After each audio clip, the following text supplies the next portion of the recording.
그러기에 오늘도 하나님도 또 바라보시면서 하나님께서 여러분들이 주시는 말씀 마음에 새기는 복된 시간 되시길 주님의 이름으로 축복합니다. 부부가 행복하다면 행복하는 이유가 있겠죠. 행복한 부부의 이유가 무엇이겠습니까? 헤비타트 운동을 펼쳤던 지미 카터 대통령이라는 미국의 대통령이 있었습니다. 굉장히 선한 영향력을 끼쳤습니다. 재직 때보다 퇴임 이후가 훨씬 더 빛나는 삶이었다고 할 수 있죠. 부부 사이가 굉장히 아름다웠는데, 그래서 한 대학가에서 강연을 할 때 학생이 질문했다 그래요. 어떻게 그렇게 부부의 금실이 좋습니까? 하니까 대답하기를 우리 부부의 30%는 사랑이 30%이고 용서가 70%입니다 라고 대답을 했다고 합니다. 그러니 그 듣고 있던 그 아내 로잘린 여사가 아닙니다 하고 손을 들면서 했던 말이, 사랑은 10%밖에 안 되고 용서가 90%나 됩니다 라고 대답했다고 합니다. 부부는 사랑만으로 안 돼요, 그죠? 용서하고 용서받고, 그래서 그 관계가 아름답게 이어져 갈 수 있습니다. 하나님과 우리의 관계도 마찬가지 아니겠습니까? 물론 우리가 하나님을 용서하진 않아요. 하나님이 우리를 용서해 주시는 것이죠. 하나님께서 그 사랑으로 우리를 강권해 주셔서 붙들어 주시고, 그 붙들어 주심으로 말미암아 용서하시고 또 용서해 주시는 것입니다. 사랑과 용서에 강권해 주시는 그 말씀이 오늘 본문이라고 할 수 있습니다. 우리를 붙들어 주시는 말씀, 이 말씀을 통해서 하나님께서 여러분들에게 들려주시고자 하시는 그 메시지 가슴에 새길 수 있기를 축복합니다. 신명기 30장 1절을 같이 읽겠습니다. 내가 내게 준수한 모든 복과 저주가 내게 임함으로 내가 내 하나님 여호와로부터 쫓겨간 모든 나라 가운데서 이 일이 마음에서 기억이 나거든. 아멘. 하나님께서 모세를 통해 주셨던 그 말씀, 이 말씀은 현재를 바라보지 않고 미래를 바라봤어요. 그것도 수백 년이 지난 이후의 말씀입니다.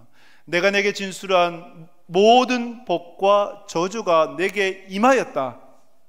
그래서 내가 여호와로부터 쫓겨나서 모든 나라 가운데 있을 때에 이 말씀을 주십니다. 언제냐? 이스라엘 백성들이 포로로 붙잡혀 갔을 그때에 그것을 염두에 두면서 주신 말씀이 되죠. 모세를 이어서 여호수아가 리더가 되었고, 여호수아를 통해서 가나안 땅이 정복이 되고 분배가 됩니다. 여호수아가 죽은 이후에 사사들이 세워져서 이스라엘을 통치하게 되었죠. 마지막 사사라고 할 수 있는 사무엘이 왕정 시대를 열었고, 초대왕으로 사울 왕이, 그리고 다윗, 솔로몬이 세워졌습니다. 솔로몬 때에 우상을 숭배했고, 그래서 그 죄의 결과로 인해 그 아들 때 르호보암 왕 때에 나라가 북이스라엘과 남유다로 나누어지게 되었습니다. 북이스라엘의 왕은 19명이나 되었고 남유다는 20명이나 되었습니다. 이렇게 북이스라엘과 남유다로 나누어져서 결국은 BC 722년경에 아수리아에서 북이스라엘이 멸망당했고, 그리고 586년경에 바벨론에 의해서 남유다가 망하게 되었습니다. 이때 포로로 붙잡혀갔죠. 1차, 2차, 3차에 거쳐서 포로로 붙잡혀갔습니다. 이때를 염두에 두고 하나님께서 말씀하셨어요. 하나님은 전능하세요. 과거도 아시고 현재도 아시고 미래를 아십니다. 그 미래를 아시면서 이스라엘 백성들이 결국은 포로로 붙잡혀가게 될 것이다 라고 하셨던 것을 다 아시고 그것을 염두에 두시면서 주셨던 말씀이 됩니다. 그런데 여기에서 쫓겨가다, 내 하나님 여호와로부터 쫓겨간 그 모든 나라들 가운데 라고 말씀을 해요. 쫓겨간다고 하는 것은 수동적이죠. 내몰리게 되는 상황입니다. 그런데 여러분, 진짜 이스라엘 백성들이 수동적으로 어쩔 수 없이 포로로 붙잡혀간 것입니까? 결국은 그들의 선택이었던 것입니까? 결국 선택 아닐까요? 하나님께서 이 모세를 통해서 모압 평지에서 신명기를 통해 끊임없이 말씀하세요. 복과 저주를 두셨어요. 어떤 길을 선택하느냐에 따라서 복이 될 수 있고 저주가 될 수 있는데, 그런데 이스라엘 백성들이 복을 따르지 않고 저주를 따라가니 결국은 망하고 결국은 포로로 붙잡혀갈 수밖에 없는 인생이 되었다는 것이죠. 우리의 자녀들을 생각을 해보면, 여러분, 자녀들을 키울 때에 자녀들이 끊임없이 하는 말이 있죠. 내버려 두라, 내버려 두라, 알아서 잘한다, 그냥 좀 내버려 둬, 이런 얘기를 자주 하지 않습니까? 그런데 정말 내버려 두면 잘합니까? 잘 하던가요? 하나님께서 하나님의 사람들에게 자유를 주셨어요. 선과 악을 두셨습니다. 그래서 스스로 선택해서 살아가도록 하셨어요. 그런데 결국은 인간은 무엇을 선택하게 되었습니까? 무엇을 선택해요? 악을 선택했어요. 에덴 동산에서 선악과를 두셨는데 결국 아담과 하와가 악을 선택을 하고 죄가 세상에 들어와서 저수스러운 인생을 살게 된 것입니다. 그러기에 여러분, 우리가 그냥 내버려 두면 안 돼요. 알아서 잘 하겠지, 알아서 잘 못하죠. 저는 그것을 비유를 듭니다. 우주선이 이륙해서 우주 궤도에 안착하기까지 뭐가 필요해요? 그만큼의 에너지가 필요하죠. 지구 대기권을 벗어나려면, 지구의 중력을 거스르려면 그것을 뛰어넘는 에너지가 있어요. 그래서 뭐 1차, 2차, 3차의 어떤 이제 에너지가 필요해서 도약을 하고, 그 힘이 있어야, 대기권을 벗어나야 그 다음에 우주 궤도에 다 안착을 하면 에너지, 동력이 없어도 원하는 바에 따라서 운행을 할 수가 있는 거거든요. 여러분, 우리도 마찬가지고 우리 자녀들도 마찬가지예요. 죄의 본성에서 벗어나기 위해서는 그만큼의 노력, 훈련, 교육, 누군가 이끌어주는 그 힘이 필요하다는 것이죠. 그래서 그냥 내버려두면 잘하겠죠. 이것은 우리의 착각입니다. 결코 그럴 수가 없어요. 그래서 우리가 옆에서 도와주고, 또 본인이 스스로 노력을 하고, 당사자가 노력을 하고, 그래서 그 죄의 본성을 거스려서 이겨나가고자 하나님의 그 은혜의 궤도 아래 안착할 수 있도록 우리가 힘써야 되는 것이죠. 그것을 위해서 하나님께 주신 본문이 오늘 말씀이라고 할 수가 있어요. 죄의 본성 가운데 하나님으로부터 떠나 있을 때, 때로는 습관적인 죄악으로 인하여서 나에 대해서 실망하고, 내가 하나님께 나아갈 수 있을까? 나 같은 자가, 나 같은 인간이 어떻게 하나님 앞에 나아가서 예배 드릴 수 있을까? 이러한 하나님께로 나아가는 그 에너지가 바닥나 있는 그때에 하나님께서 강권해 주시는 말씀, 하나님께서 우리를 붙들어 주시는 말씀, 하나님의 사랑으로 용서해 주시는 말씀, 그 말씀이 오늘 본문이 되어진단 말이죠. 이스라엘 백성들이 포로로 붙잡혀 갔을 때에, 여호와 하나님으로부터 쫓겨났은 그때에 우리로 적용하면 뭐가 될까요? 하나님으로부터 멀어져 있을 때, 그때 우리는 어떻게 신앙해야 될까요? 어떻게 회복해야 될까요? 그냥 그 자리에 있으면 결국은 나락으로 떨어질 수밖에 없는데 어떻게 다시 일어설 수 있겠습니까? 그것을 위해서 하나님께서 신명기 30장을 말씀해 주시는 거예요. 결국은 포로로 붙잡혀 갈 텐데, 포로로 붙잡혀 갔을 때 이렇게 해야 너희가 회복이 된다, 그것을 주십니다. 그 말씀을 우리의 가슴에 새기면 우리 30장 1절 말씀을 다시 한 번 더 읽도록 하겠습니다. 30장 1절 같이 읽습니다. 내가 내게 진술한 모든 복과 저주가 내게 임함으로 내가 내 하나님 여호와로부터 쫓겨간 모든 나라 가운데서 이 일이 마음에서 기억이 나거든. 아멘. 이 일이 마음에서 기억이 나거든. 이 일이 뭘까요? 모세를 통해서 주신 복과 저주의 말씀이죠. 이스라엘 백성들이 포로로 붙잡혀 갔어요. 포로 붙잡혀 갔는데 모압 평지에서 선포됐던 그 말씀들, 부모로부터 전해 들었던 그 말씀들이 기억이 나요. 여러분, 기억이 난다, 하나님 말씀이 들려진다, 하나님이 생각난다, 내가 이대로 살아가면 안 되는데라는 이 마음이 든다. 이것이 뭘까요? 하나님께서 그 사람에게 보내어 주시는 은혜의 사인입니다. 할렐루야. 회복의 사인인 거예요. 그래서 들려지는 게 복이 있는 거예요. 들려지는 게 은혜예요. 돌탕 아시죠? 돌탕, 돌아온 탕자. 돌탕이 여러분 아버지의 유산을 갈취해 가지고 먼 나라로 갔잖아요. 돈 있을 때 좋아요. 돈 쓰는 것도 때로는 스트레스가 아닐까 싶은데 제가 뭐 잘 경험하지 못해서 모르겠는데, 근데 막 하고 화라방탕하게 막 썼어요. 술 먹고 여자 만나고 못된 짓 하고 막 하면서 쓰는데 여러분 돈이 어때요? 순식간에 뭐 물밭이 쑥 빠져나가지 않습니까? 그러다가 얼마 지나지 않아서 있던 돈 다 써버렸어요. 그러니까 주변에 있던 돈으로 사귄 친구는 어때요? 돈이 없어지면 당연히 떠나죠. 다 떠나고 혼자 남아서 돼지 우리에서 돼지가 먹는 지연 열매로 배를 채우려고 해도 그것을 주는 사람이 없어서 굶주려 있을 그때에 이 돌탕이 뭘 합니까? 돌이키게 돼요. 누가복음 15장 17절에 보면 15장 17절 말씀 같이 읽습니다.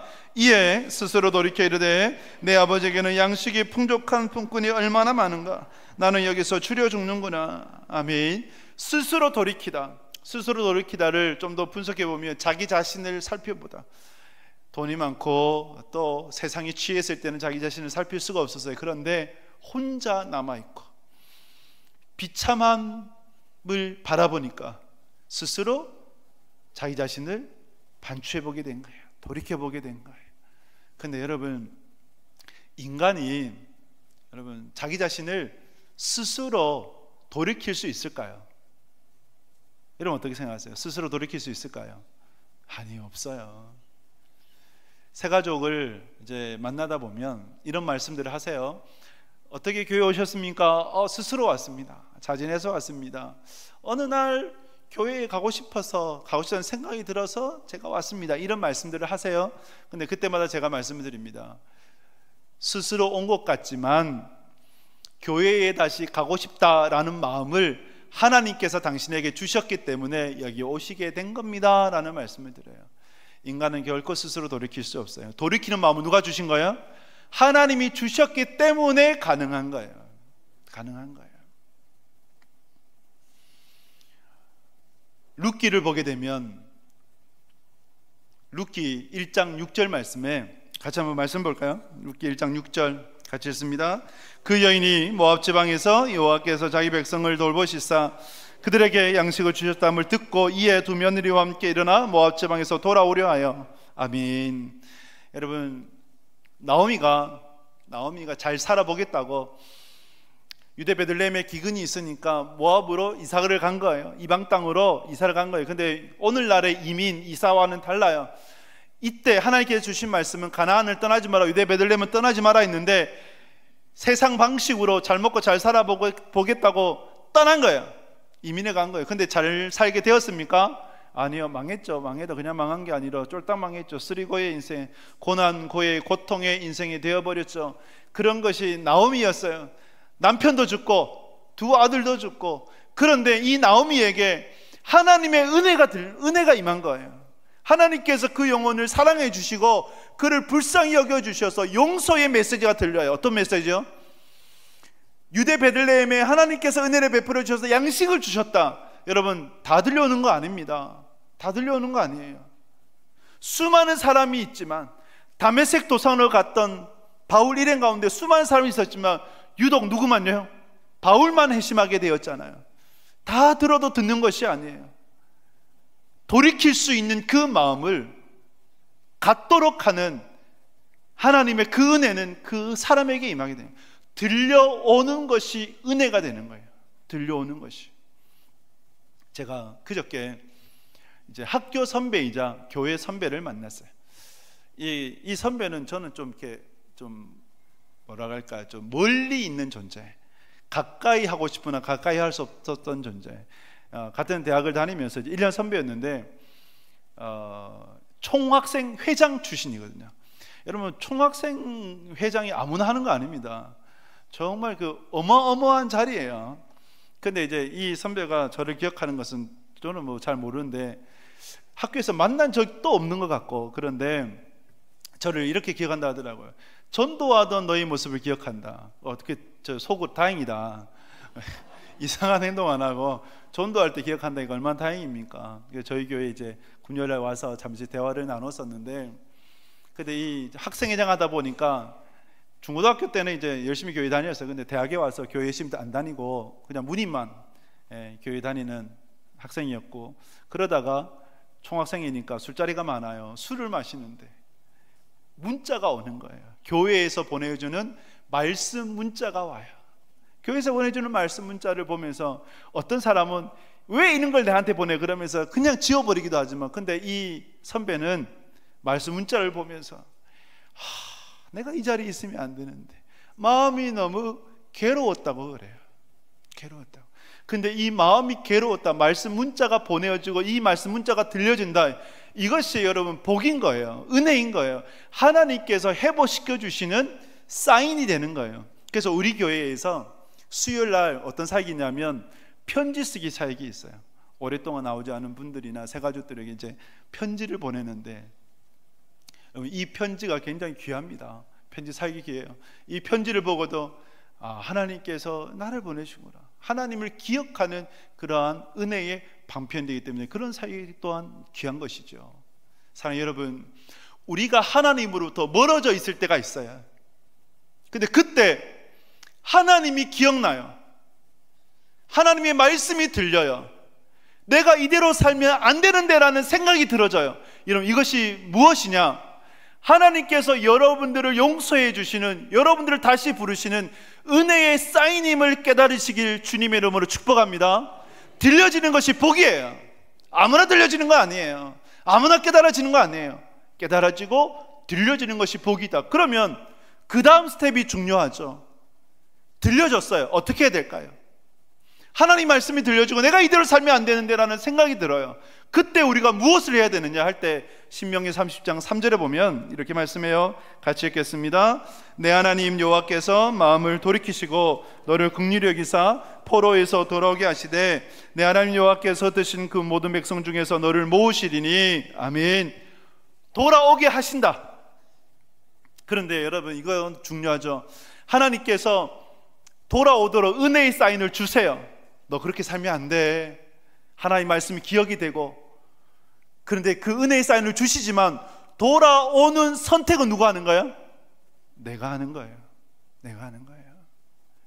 돌탕 보면 여러분 그림 한번 볼까요? 돌아온 탕자가 어떻게 돌아왔느냐 할 때 정말 형편없는 모습으로 돌아와요. 여기서 이제 돌탕이 누굴까요? 누구겠습니까? 저기 무릎 꿇고 있는 사람, 머리카락이 없죠? 머리카락 다 자르고, 그리고 옷은요 흰 옷으로 된 그냥 원피스처럼 통으로 짜여진 옷. 저것이 상징이 뭐냐면 노예라는 거예요. 노예처럼 아들이었다가 이제는 노예가 되어져서 아버지께로 왔는데, 아버지는 어떻습니까? 여전히 그 아들을 사랑해서 품어주고 안아주는데, 그림을 해석하는 이에 따르면 저 두 손이, 한 손은 어머니의 손, 한 손은 아버지의 손, 그리고 하트 모양으로 그리지 않습니까? 그 하나님의 사랑을 나타내는, 그대로 품어주는. 근데 물론 이런 상황 가운데 굉장히 못마땅해하는 사람이 보이죠. 누굽니까? 저기 여러분들 편에서 왼쪽 편에서 보게, 왼쪽 편에 서 있는 사람, 저 사람 누굴까요? 돌탕 형. 형이에요, 형. 굉장히 못마땅한 옷으로 이렇게 이제 무뚝뚝하게 불만스럽게 서 있죠. 이 둘째 아들이 그래도 잘한 게 뭡니까? 내가 이대로 살면 안 돼 생각하고 다시 아버지께로 돌아온 것. 돌아왔을 때 어떤 모습으로요? 있는 모습 그대로, 부끄러움 안 그대로. 우리는 금이한양이라 생각을 해요. 성공해서 돌아가야 된다. 아니요, 있는 모습 그대로 주님께 돌아가면 되는 거죠. 나오미를 생각을 해보면, 여러분 나오미가 망했잖아요. 쓰리고 아니에요. 고난 고통 고해 쓸고의 인생으로 살았어요. 그 남편도 죽고 두 아들도 죽고 남은 사람은 세 과부밖에 없어요. 나오미, 룻, 오르바, 이 세 사람밖에 없어요. 그런데 오르바는 떠나버려요. 룻은 나오미를 향해 어머니의 하나님이 나의 하나님이 되고 어머니의 백성이 나의 백성이 됩니다라고 그 신앙 고백을 하면서 어머니를 따라요. 나오미가 그래도 잘한 게 뭐냐? 유대 베들레헴으로부터 하나님께서 돌보아 주셨다라는 소식이 들려왔을 때 듣는 것에 그치지 않고 다시 돌아갔다는 거예요.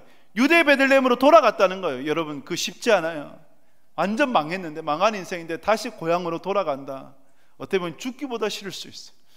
그러나 그 모든 것을 내려놓고 나오미가 고향으로 돌아갔고, 물론 비참하게 살았죠. 나오미 버린 이삭을 주워가지고 하루하루 겨우겨우 연명했던 그러한 인생 아닙니까? 그런데 하나님께로 돌아오니까 어떻습니까? 하나님께서 은혜를 주셔서 그의 인생이 회복이 돼요. 그 며느리 룻이 보아스를 만나고 아이를 낳아서 다윗의 족보에 오르는 놀라운 인생 역전을 이룬 것 아닙니까? 그래서 여러분, 돌아오는 것이 중요해요. 근데 이 돌아오는 것은 누구의 몫이냐? 누구의 몫일까요? 나의 몫이에요. 하나님께서 은혜의 사인을 보내주시는 거예요. 보내주시는데, 그러면 하나님께서 끌어안치면 되지. 근데 그렇지 않으세요. 하나님은 우리를 기계적으로 만들지 않으셔서 자유의지를 주셨고 우리를 하여금 선택하도록 하시는 거죠. 어떤 허랑방탕한 두 친구가 있었어요. 술에 취해 있는 청년 때의 두 친구. 그런데 지나가다가 교회에서 한 설교 제목을 보면서 죄의 삭은 사망이라, 이 설교 제목을 보면서 한 친구는 그냥 무시해버려요. 이게 뭐야 그러면서 무시하고 그냥 지나가 버려요. 근데 한 친구 너무 마음이 찔려. 그걸 어떻게 했을까요? 교회로 들어가서 예배를 드렸어요. 몇십 년이 지났어요. 이 인생 완전히 역전이 되어져서 죄의 삭은 사망이라고 보아 그것을 그냥 무시했던 친구는 어디에 있느냐? 교도소에 들어가 있고, 죄의 삭은 사망이라는 소식을 설교 제목을 보고 마음이 찔려서 교회를 갔던 그 친구는 나중에 미국의 대통령까지 되었다고 그래요. 이 실제적인 이야기라고 그러죠. 제가 여러분들에게 몇 번 말씀을 드렸고, 우리의 선택이죠. 하나님께서 우리에게 은혜의 사인을 보내주시고 그 은혜의 사인에 어떻게 우리가 반응하느냐, 무엇을 선택하느냐, 우리의 몫입니다. 그래서 우리는 돌아와야 돼요. 제가 말씀드렸던 학교 선배이자 교회 선배, 총학생 회장을 하면서 때로는 술을 마시는데 말씀 문자 보면서 내가 이렇게 살면 안 되는데, 여러분, 이 선배가 지금 어떻게 살아갈까요? 목사가 되어가지고 서울에서 개척교회를 하고 있어요. 그래서 지금 개척한 지 3년이 지났다고 그렇게 이야기를 합니다. 우리 울산에서 다운 공동체 교회에서 3년 동안 부목사로 사역을 하다가 또 이제 타 지역에서 사역을 했고, 지금 서울에서 개척한다고 그렇게 이제 얘기를 하더라고요. 놀랍지 않습니까? 마음이 찔렸을 때 찔린 것만으로 그치면 아무런 것이 없어요.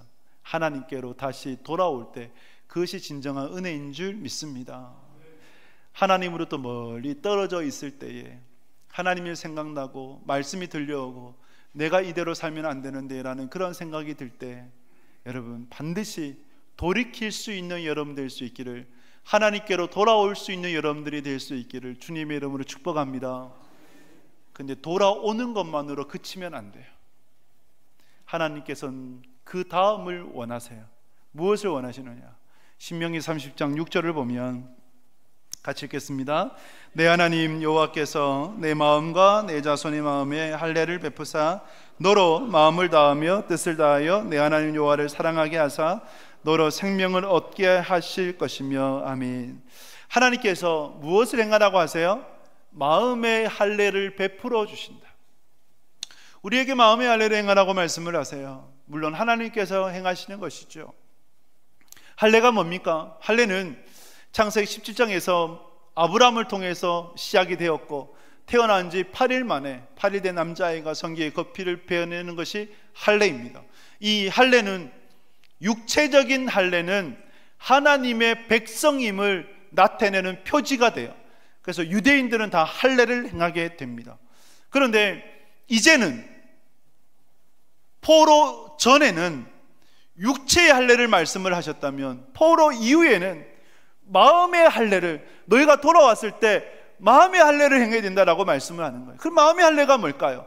육체의 할례는 하나님의 백성이 되는 표지인데, 마음의 할례가 뭔가? 마음의 할례를 내가 행할 것이다. 예레미야에서 이렇게 말씀을 해요. 예레미야 31장 32절 33절 말씀 같이 읽습니다. 이 언약은 내가 그들의 조상들의 손을 잡고 애굽 땅에서 인도하여 내던 날에 맺은 것과 같지 아니할 것은 내가 그들의 남편이 되어서도 그들이 내 언약을 깨뜨렸습니다.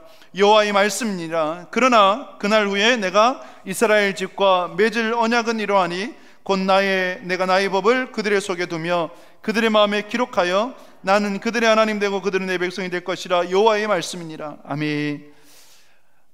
하나님께서 말씀하시는 마음의 할례를 행하신다라고 하시는 것은 하나님의 말씀을 이제는 내가 그들의 마음에 두겠다. 그래서 내가 그들이 하나님 되고 그들은 내 백성이 되겠다. 마음에 말씀을 두신다. 이것이 마음의 할례예요. 이 할례를 신약에서는 골로새서 2장 11절 말씀에 보면 같이 읽습니다. 또 그 안에서 너희가 손으로 하지 아니한 할례를 받았으니 곧 육의 몸을 벗는 것이요 그리스도의 할례니라. 아멘. 손으로 하지 아니한 할례가 뭘까요? 마음의 할례죠. 이 마음의 할례를 받은 것은 육을 벗는 것이고 그리스도의 할례다. 그리스도의 할례는 십자가죠. 십자가는 옛사람은 죽고 새 사람이 사는 것이 십자가입니다. 즉 마음의 할례를 행한다고 하는 것은 옛사람은 죽고 새 사람으로 살아가는 인생. 마음의 할례는 하나님께서 진정으로 나를 통치하는 인생이에요. 포로로 있다가 돌아왔어요. 하나님으로부터 멀리 떨어져 있다가 하나님께로 돌아왔어요. 그런데 돌아왔는데도 여전히 내 인생의 주인이 내가 되어져서 내가 하고 싶은 대로 내 마음이 원하는 대로 하면서 살아가요. 그러면 여러분 이 인생 변화가 있어요 없어요? 변화가 없지요. 예수님을 믿어도 예수님 믿기 전에 습관 그대로 쫓아서 살면 변화가 없어요. 변화는 그냥 주일에 성경책 들고 이 자리에 앉아있는 그것뿐이에요. 다른 변화가 없어요. 그러면 어떻게 변화를 이루어가야 되겠는가? 하나님의 통치예요. 마음의 할례는 결국은 하나님의 통치입니다. 하나님의 말씀을 우리의 마음에 두셔서 그 말씀대로 살아가도록 하시는 하나님께서 내 인생의 주인이 되시고 내가 어떻게 하나님의 기쁨으로 하나님의 영광을 위해서 살아갈 수 있을까를 고민하고 그래서 하나님 위해서 드려지고자 하는 그 마음, 하나님께서 우리에게 문화 명령을 주셨어요. 생육하고 번성해서 땅에 충만하라 정복하고 다스리라 주셨어요. 너는 복이 되라. 내 이름을 창대하게 하겠다. 복이 되라 하셨어요. 신약에서는 거룩한 백성이 되라. 제자가 되어라. 너희가 가서 모든 족속에게 복음을 증거해라 말씀을 하셨어요. 근데 여러분 이 문화 명령을 비롯한 하나님의 주권을 선포하면서 살아가는 것이 뭡니까? 바로 하나님의 통치거든요. 하나님의 주인 되심을 나타내는 것이거든요. 그러면 어떻게 우리가 이러한 삶을 살아가는가? 결국은 내 인생의 주인이 누구인가라는 것이죠. 여러분들의 삶의 지금의 인생의 주인이 누구입니까? 여전히 여러분들 자신입니까? 그러면 여러분 삶의 변화가 없어요. 마음의 할례를 행하라고 하는 것은 하나님이 주인이신 인생, 하나님이 통치하신 인생이 되어라는 것이에요. 그것을 위해서 신명기 30장 11절부터 이렇게 말씀을 해요. 11절에서 14절까지 같이 읽겠습니다.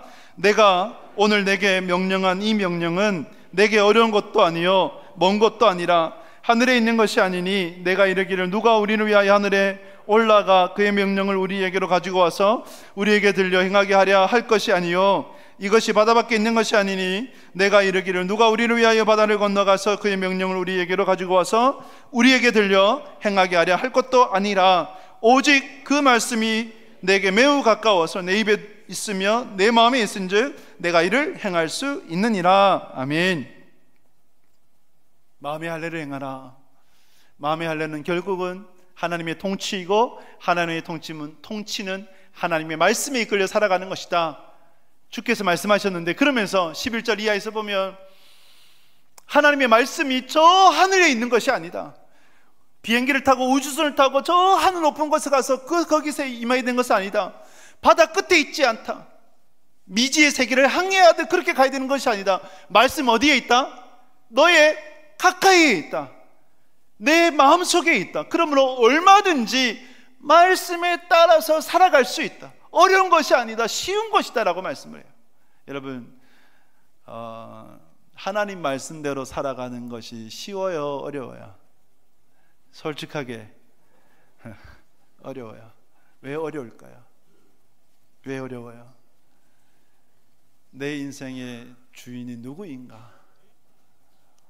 그리고 주님께서 말씀할 때 할례를 내가 베풀 것이다, 마음의 할례를 베풀 것이다, 너희로 하여금 그 말씀을 지키도록 할 것이다. 신앙의 주체는 내가 아니라 하나님이시죠. 내가 하나님을 붙드는 것이 아니라 하나님이 나를 붙들어 주시는 것이죠.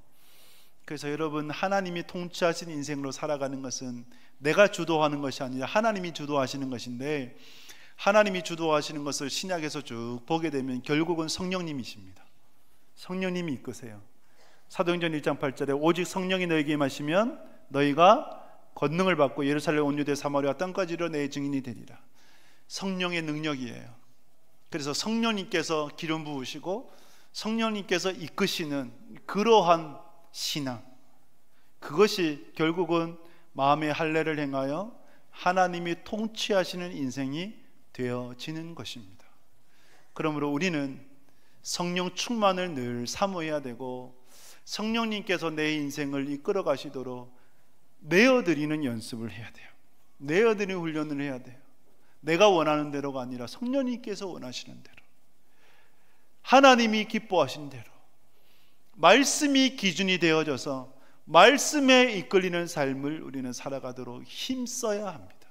그러기에 우리는 그 말씀을 매일매일 묵상해야 되고, 매일매일 읽고, 내게 주신 말씀 듣고 내가 오늘 이 말씀 따라 살아가야지, 이것을 다짐하고. 근데 내 힘으로 안 되잖아요. 그래서 성령님을 의지하면서 기도하고 또 기도하는 것이 되어져야 돼요. 이것이 신앙이에요. 돌아왔다면 돌아온 것으로 만족하면 안 돼요. 돌아왔다면 마음의 할례를 통해서 삶이 진정으로 변화되어져야 됩니다. 그러한 여러분들이 꼭 될 수 있기를 주님의 이름으로 축복합니다. 존 뉴턴이라는 사람이 있었어요.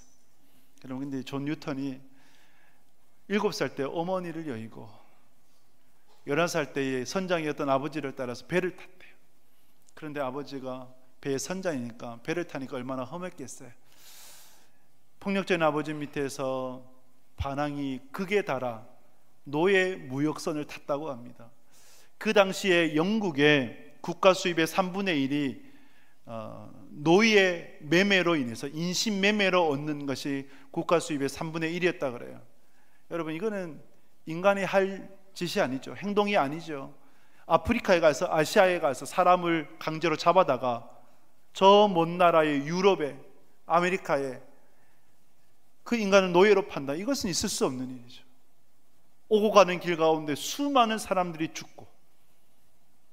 그래서 존 뉴턴이 이렇게 노예 매매상으로 나중에는 선장까지 되어서 살아가다가 대서양에서 책을 한 권 읽었다 그래요. 토마스 아킨펀스의 그리스도를 본받아라는 책을 읽는데, 마침 그때에 그 책을 읽는데 폭풍이 몰아쳐가지고 그 거대한 배가 둘로 갈라질 것 같은 그러한 폭풍을 만났을 때 주님께서 그 마음에 회개의 영을 부어 넣어 주시더래요.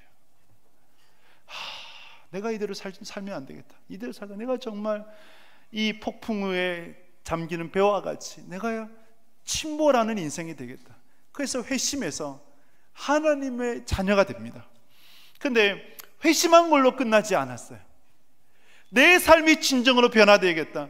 노예 무역선의 선장이라는 것을 버리고, 세상적으로 보면 얼마든지 호의호식할 수 있는 자리예요. 그것을 버리고 가난한 목사가 되어가지고 주님을 위해서 살기를 결단하며 나왔던 그 존 뉴턴, 그 회심 사건, 그리고 주님 앞에서의 결단을 떠올리면서 지었던 찬송가 304장이에요.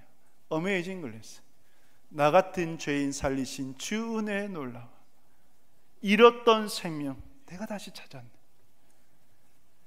그쯤에 20대의 젊은 영국의 국회의원 윌리엄 리버포스라고 하는 국회의원이 있었어요.